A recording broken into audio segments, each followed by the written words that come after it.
Olá, meus queridos, eu sou o Denis Ricardo, paz do Senhor a todos vocês, aqui do Gruda, Grupo de Discipulado Apostólico, você vem me acompanhando aqui nos vídeos, mas também sou pastor da Comunidade Apostólica Livre, uma igreja aqui na Zona Norte de São Paulo, já há 14 anos. O vídeo de hoje é um pouco diferente dos outros que eu venho fazendo aqui com vocês. Então, portanto, eu te peço uma atenção especial até o final desse vídeo e também não vou pedir para você se inscrever ou dar o seu like ou fazer o seu comentário nesse vídeo em especial. Isso você faz se você achar que é pertinente até o final desse vídeo. Propriamente dito, eu vou me posicionar, dar aqui de fato mais do que uma opinião, mas o meu entendimento oficial sobre essas questões de fecha a igreja ou não fecha a igreja. Se o STF, nessa decisão que tomou de fechamento das igrejas nesse período de pandemia, foi assertiva? Qual é a posição da igreja? Como é que nós devemos nos comportar diante disso? E eu só gravo esse vídeo porque vi algumas posturas de alguns pastores e também de alguns membros das igrejas, com suas mais variadas opiniões, e realmente ficou rachada no meio entre os a favor e os contra. Eu quero trazer aqui hoje, então, o meu entendimento bíblico e, modesta parte, o meu entendimento pessoal sobre isso. Então, é apenas o meu entendimento. Se você discordar de mim, você fique na liberdade. Vamos a um texto de Mateus, no capítulo de número 16 e no versículo 16. Vamos ver o que está escrito aqui e a partir daí a gente começa a falar um pouco. Respondendo Simão Pedro disse: Tu és o Cristo, o Filho do Deus vivo. Então Jesus lhe afirmou: Bem-aventurado és, Simão Barjonas, porque não foi carne e sangue que tu revelaram, mas meu Pai que está nos céus. Também eu te digo que tu és Pedro, e sobre esta pedra edificarei a minha igreja, e as portas do inferno não prevalecerão contra ela. Dar-te-ei as chaves do reino dos céus, e o que ligares na terra terá sido ligado nos céus, e o que desligares na terra será, então, sido ligado nos céus. Até aqui. Pense comigo. Veja o que está acontecendo nesse exato momento para você entender. Antes de falarmos de fecha ou não fecha a igreja, porque igreja aqui está entre aspas e muitas aspas. Porque esta igreja que já estava no coração do Senhor desde a eternidade e que vai se manifestar num tempo oportuno, oficialmente, talvez é assim que a gente entende, né, teologicamente, lá em Atos, mas que para mim esse ajuntamento sempre existiu desde a primeira família do Éden. Desde lá eu vejo o Senhor manifestando o seu desejo de congregação. Porque o que são as igrejas ou o que é uma igreja? Começa com uma família. Não haveria igreja se não houver famílias.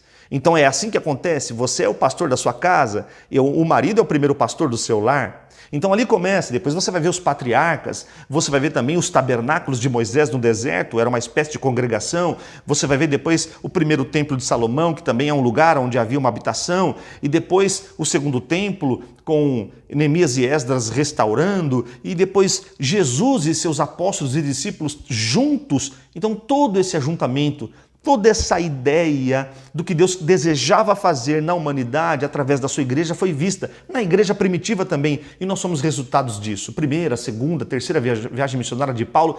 Há muitas coisas a serem ditas aqui. Quando eu digo isso, eu estou falando de qual igreja? A igreja organismo vivo. A igreja organismo vivo, essa igreja invisível que somos nós, porque o Espírito Santo habita em nós e a partir daí já sou igreja junto com você, mesmo que eu não frequente a mesma denominação, somos igreja. Mesmo que você esteja em outro país, somos igreja. Eu posso não estar na mesma sala de discipulado que você, mas somos igreja. Portanto, esta igreja jamais será fechada.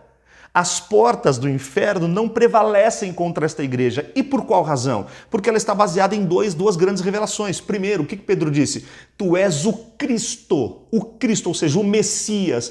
Tu és o prometido, o esperado, o Redentor. Tu és o Salvador. Nós reconhecemos em ti, Jesus, que o Senhor é o único capaz de nos salvar. Pronto. Para ser igreja, você tem que reconhecer isto, que Jesus é o teu Messias. Não existem outros Messias, só Jesus é Salvador. Não existem outros salvadores da pátria, nem o seu pastor, nem o seu presidente, nem o seu governador, nem o seu prefeito. Ninguém te salva, só Jesus te salva. Segunda coisa importante, Tu és o Cristo, mas o Filho do Deus vivo. A filiação de Jesus era divina. Portanto, ele diz assim, então por isso, ó Pedro, nessa tua revelação, eu vou edificar a minha igreja. Não era a igreja de Pedro, não era a igreja de Paulo, não era a igreja de Denis, não era a igreja do irmão X, Y, Z, desses pastores que estão todos na internet.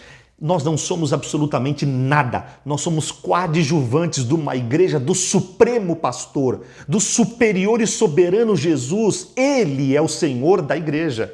E ele vai dizer então que contra esta igreja as portas do inferno não prevalecem.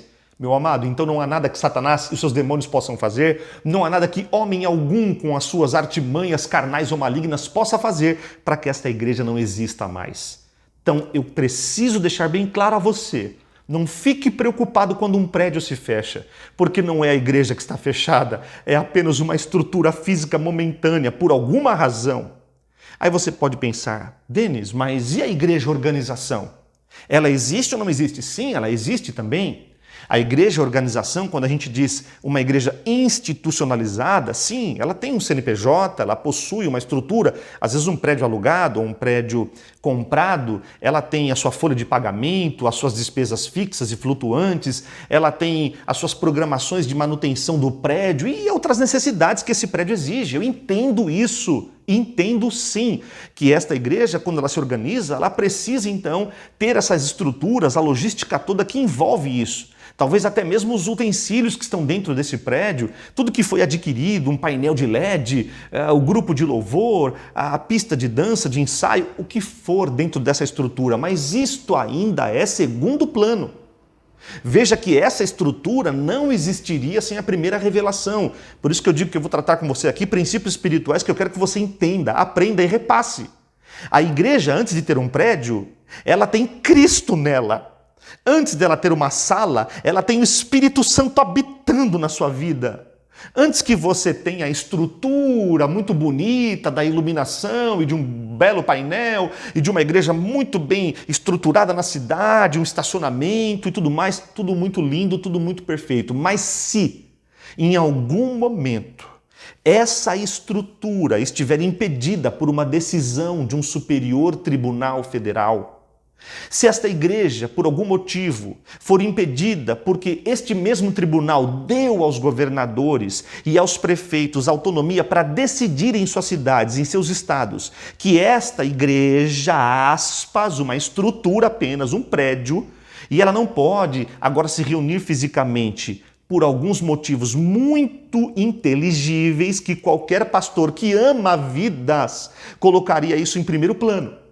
Qual é o motivo pelo qual hoje se fecha um prédio? É perseguição religiosa? É porque Satanás nos odeia? Meu irmão, Satanás odeia a igreja desde sempre.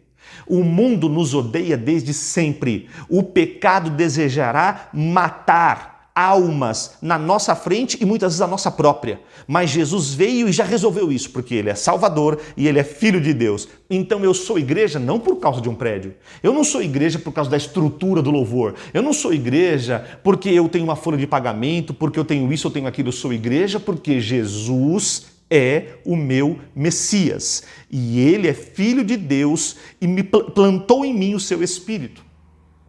Então veja, nesse exato momento, entre o organismo vivo e a organização, elas deveriam estar fundidas no mesmo objetivo para entender o seguinte: se eu sou organismo vivo antes do prédio, e só é o prédio que está fechado, o que deveriam as igrejas agora se posicionarem junto com os seus pastores que amam vidas?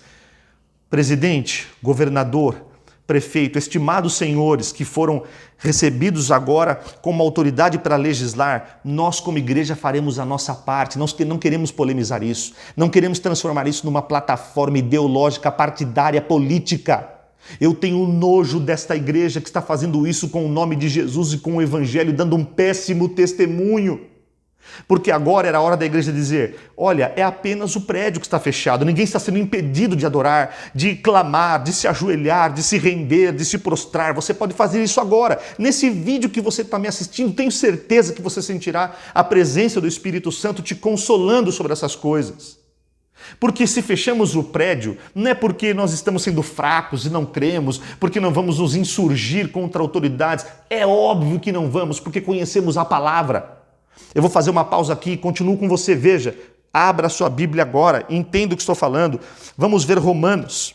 Porque, meus amados, estou estarrecido com a posição de alguns caciques evangélicos que são donos de igreja, que se sentem proprietários do rebanho. Deus me livre disso. Capítulo 13 de Romanos, veja o que Paulo vai dizer sobre a obediência às autoridades. Todo homem esteja sujeito às autoridades superiores, porque não há autoridade que não proceda de Deus, e as autoridades que existem foram por ele instituídas, de modo que aquele que se opõe à autoridade resiste à ordenação de Deus, e os que resistem trarão sobre si mesmos condenação, porque os magistrados não são para temor, quando se faz o bem, e sim quando se faz o mal. Queres tu não temer a autoridade? Faze o bem e terás louvor dela, visto que a autoridade é ministro de Deus para o teu bem. Entretanto, se fizeres o mal, teme, porque não é sem motivo que ela traz espada, pois é ministro de Deus, vingador para castigar o que pratica o mal. É necessário que lhe estejais sujeitos não somente por causa do temor da punição, mas também por dever de consciência. Por esse motivo também pagais tributos, porque são ministros de Deus, atendendo constantemente a este serviço. Pagai a todos os que lhe é devido, a quem tributo, tributo, a quem imposto, imposto, a quem respeito, respeito, a quem honra, honra. Mas agora eu tenho visto alguns caciques, alguns pastores, inclusive de seus altares e seus púlpitos, porque eu falo seus, que são deles, não são do Senhor, dizendo mais ou menos assim: pois é, governador e prefeito, quando vocês precisaram de nós, estávamos aqui abertos, mas vocês não sabem com quem vocês estão mexendo, a igreja não se esquece, hein? Eu tenho nojo, que tristeza, eu peço perdão a você, que quando vê uma coisa dessa, você se escandaliza dizendo quem são esses crentes? Que igreja maluca é essa? Irmãos, veja, sabe por que eles estão preocupados? Porque eles transformaram suas igrejas em currais eleitorais.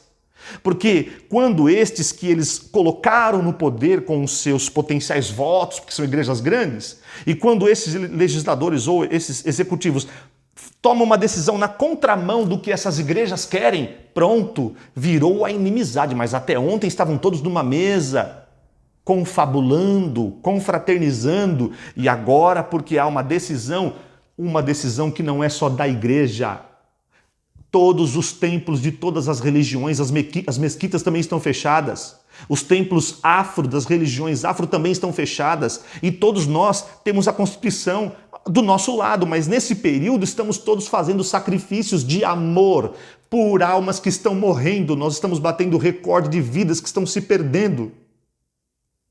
Avós e avós, papais e mamães, filhos e filhas se perderam nesses dias. Aqui na minha realidade, pelo menos 40% da igreja foi contaminada por este vírus. Seria uma irresponsabilidade, uma negligência da minha parte se eu não entendesse isso. Isso é uma questão de inteligência, de amor, de preservação da vida, de honra ao Senhor pelas almas das pessoas. Como é que eu vou abrir o templo dizendo, estou sendo impedido de adorar? Eu continuo adorando ao Senhor já praticamente há um ano fechados, entre flexibilização e retorno e tal, praticamente isso. E nós estamos aqui com os cultos online, com os discipulados, com os vídeos, e os irmãos estão firmes e fortes porque se amam de verdade.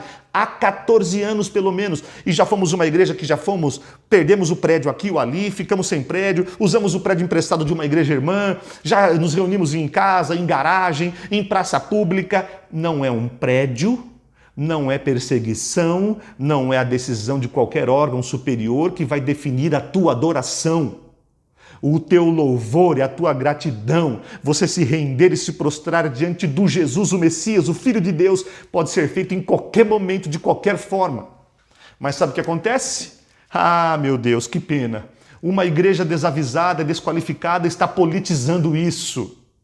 E quando pastores, líderes, assumem um lado, ou direita ou esquerda, você já não entendeu, meu amado irmão. Volte ao primeiro amor, você não entendeu que você tem que ser cristológico antes de ideológico. Um pastor que já tem partidarismo, ele se declara direita ou esquerda, nem entendeu o significado da revelação do Evangelho, que é amar ao próximo como a nós mesmos. A Deus sobre todas as coisas e ao próximo como a nós mesmos. Porque Jesus disse que nisto vos conhecerão, quando vos amardes uns aos outros. Meu amado, A igreja está impedida momentaneamente de se reunir num prédio, mas ela não foi tirada dela o poder de se manifestar e de dizer a verdade do evangelho. A igreja está perdendo uma grande chance que teve. Eu lamento profundamente que os líderes, os pastores não estão entendendo que era hora de uma unidade, dizer não importa o prédio. É só por um tempo, governador, é só por um tempo, prefeito. Presidente, conte conosco. Aonde estão as viúvas? Aonde estão os órfãos? Aonde estão os necessitados? Nós vamos abrir mão dos prédios, vamos começar a abençoar essas famílias. Vamos negociar com os proprietários, quem tem prédio alugado. Os que têm prédio próprio, muito mais. Muito mais vocês, igrejas grandes e enormes, que Deus já deu a vocês muito. E que as contas estão cheias de dinheiro e poderiam fazer agora o que nunca fizeram durante a sua história. Ou, para corrigir aqui, aquelas que já vêm fazendo ao longo da história podem fazer muito mais ainda do que estão fazendo, para ser justo. Agora, imagine você o que nós estamos vivendo. Um mau testemunho de gente que, infelizmente, olha para a igreja e vê, essa igreja, por que eles querem colocar 50, 100, 20 mil pessoas dentro de um lugar, correndo o risco de um contágio, sendo que podem fazer isso à distância, momentaneamente? Qual é o motivo, irmãos? Qual é a grande diferença nisso? Hoje, nesse momento, o que vejo é que é necessário ponderação. Quando não se tem certeza absoluta das coisas que estão acontecendo, sejam elas científicas, políticas, o que prevalece? O bom senso. Meu Deus do céu, convoco a vocês o bom senso. Se eu entendo que, caso aconteçam outras coisas depois disso, que nós não sabemos os desdobramentos, talvez se isso perdurar e houver outro tipo de articulação, talvez eu tenha que fazer um outro vídeo reconsiderando este. Mas agora, nesse momento em que 4.000 e poucas pessoas morrem todo dia, eu como pastor não preservar a vida, eu não sirvo para mais nada. Eu não posso estar à frente de um rebanho quando eu não entendo isso. Desculpa a minha veemência. Perdão. Quer um outro texto? 1 Pedro. Vamos lá na 1 de Pedro, no capítulo 2. Eu vou encerrar com esse texto, perdão. Talvez tenha se alongado mesmo. 1 Pedro, no capítulo de número 2, versículo 13. Sujeitai-vos a toda instituição humana, por causa do Senhor, quer seja o rei como soberano, quer as autoridades como enviadas por ele, tanto para castigo dos malfeitores, como para louvor dos que praticam o bem, porque assim é a vontade de Deus, que pela prática do bem façais emudecer a ignorância dos sensatos. Como livres que sois, não usando todavia a liberdade por pretexto da malícia, mas vivendo como servos de Deus, tratai todos com honra, amai os irmãos, temei a Deus, honrai o rei.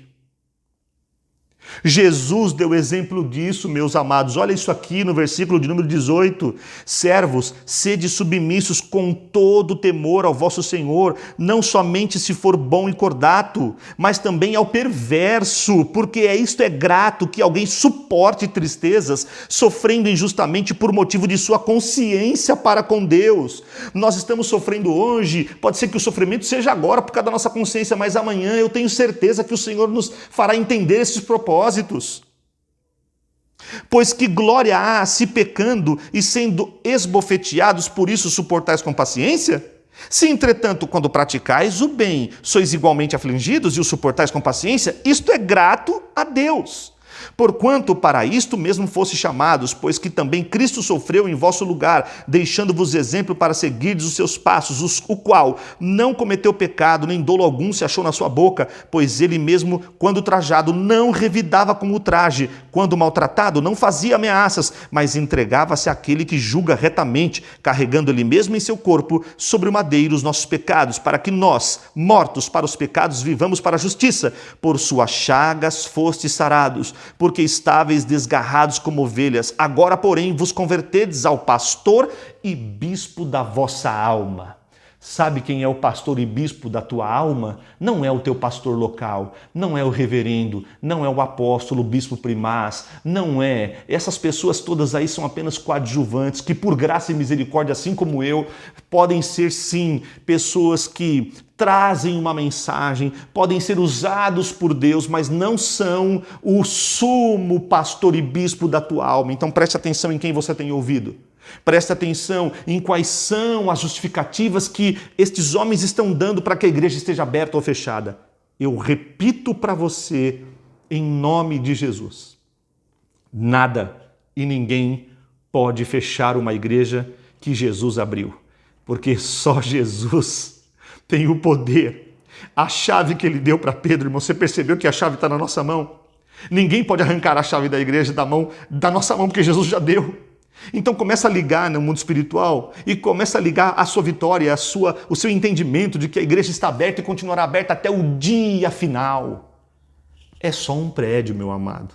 É só um prédio. Por enquanto é isso. Agradeça ao Senhor por estar vivo. Agradeça ao Senhor por você fazer parte de um rebanho onde tenham pastores lúcidos que amam a sua vida, que poupam a sua vida e se responsabilizam pela sua família. Adore ao Senhor como você puder hoje. Hoje mesmo, se você achar que é importante, reparta esse ensino, reparta esse conselho, essa modesta opinião pastoral. Quem sou eu? Mas o Senhor é quem sabe. Deus te abençoe. Espero que você tenha compreendido a nossa posição. Foi apenas uma decisão de autoridades das quais a gente precisa submeter. Pastores, vocês não são bolsonaristas ou lulistas. Vocês não são direitistas ou esquerdistas. Membros das igrejas, parem com isso. Vocês não são nada destas coisas, ainda que vocês possam até ter preferências. O teu evangelho não pode ser contaminado com isso. O prédio pode ter fechado, mas o teu coração está escancarado para o Senhor. O prédio pode ser momentaneamente impedido de uma visita física, mas você que é templo vivo não estará impedido da visita espiritual do Espírito Santo de Deus. Não fique sozinho. Gruda.